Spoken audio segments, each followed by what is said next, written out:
So I've had the opportunity to speak with my supervisor, and she's helped me look over the law and see what issues and solutions we're looking at here. And from what we discussed, there are three issues. The first is the late rent payment. The second is that you owe some rent arrears. These are both very important because these are things your landlord might be able to pursue at the hearing. The third is that your landlord has not provided the required maintenance, causing you harm. Maintenance includes the broken door and the access to hot water. Yeah, it's a clear way of thinking about it. I just have no idea where to go from here. I have no money. I mean, I still have to pay back my brother, and there's always expenses for the kids. I'm beyond living from paycheck to paycheck here. Yes, it sounds like you have a lot of competing financial worries. The social workers here at the clinic can help you access supplies for the kids, things like diapers, high chairs, and strollers. But we can talk about that in a moment. Let's first think about how we can handle your immediate housing situation. Okay. One thing at a time, I guess. So we do have a few options, one of which is a rent bank, the housing stability plan. This could help you catch up on your rent. Have you ever used something like this? No, I've never heard of it. Okay. There are some conditions, but it seems like it's worth pursuing. To do that, I'll have to call your caseworker at the social assistance office. We signed a consent form for her. What do you think? Well, I assume by the name of it that it would help me pay for some of my rental arrears. So absolutely. Call my worker. I can't believe she didn't even tell me about this. If you were able to catch up on your payments, would this allow you to pay your rent on time each month? Yes, definitely. Okay.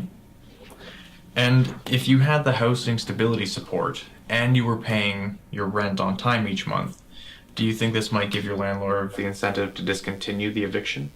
I don't know. I mean, yes, he would like the rent, but I think he just wants me out in general. I don't really know why, just a feeling, I guess. But I do think it's worth a shot. So what does this mean? Like, do you just call him? He's a bit mean. I would call as your legal representative and with your permission and instructions. I would say that I'm calling on your behalf and that we did receive your N8 notice and would like to propose some solutions to the problem. Well, what if he says no?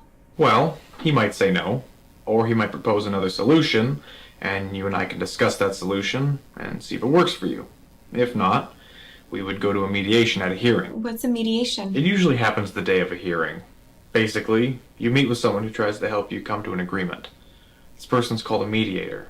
They don't represent either side. Both you and your landlord have to agree to go to this mediation. Even if you don't reach an agreement at the end of it, you can still go to a hearing. Okay, well, that's a lot to think about. It sounds like a mediation might be useful. I guess it depends on what he says when you call. I really don't think he'd ever talk to me, but maybe he'll listen to you.